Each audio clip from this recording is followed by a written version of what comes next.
Hi guys, कशा आहात? आज आपण करणार आहोत साबुदाण्याची खिचडी। त्यासाठी सर्व पहिले आपण हे बघा शेंगदाणे घेतलेत, ते आता भाजायला ठेवायचे।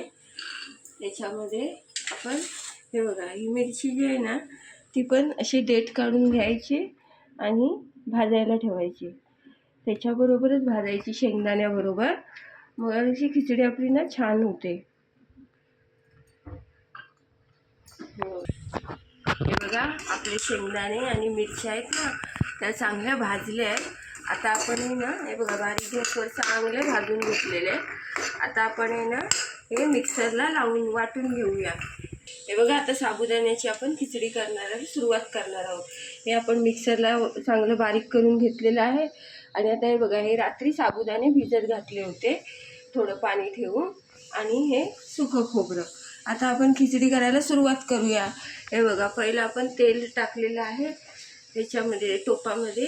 ते आता चांगलं गरम झालं की जरासं आपण जिरं टाकायचं।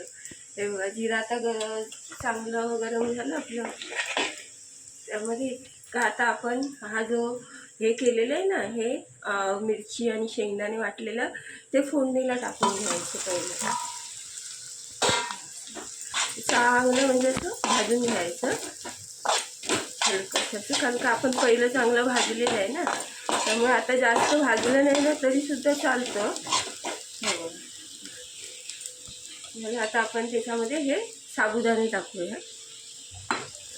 भिजत घातलेले।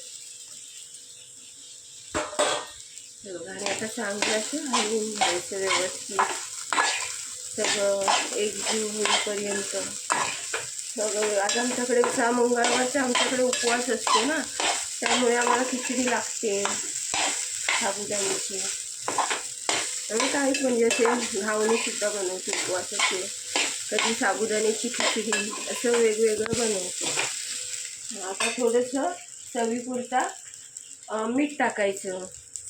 मला साखर हवी असेल ना, तुम्ही साखर पण टाकू शकता, पण आम्ही साखर नाही टाकत। आम्ही फक्त मीठ, शेंगदाणे, मिरची, जिरं थोडंसं, अशी खिचडी करतो।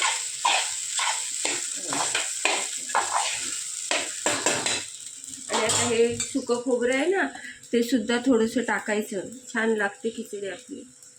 हे बघा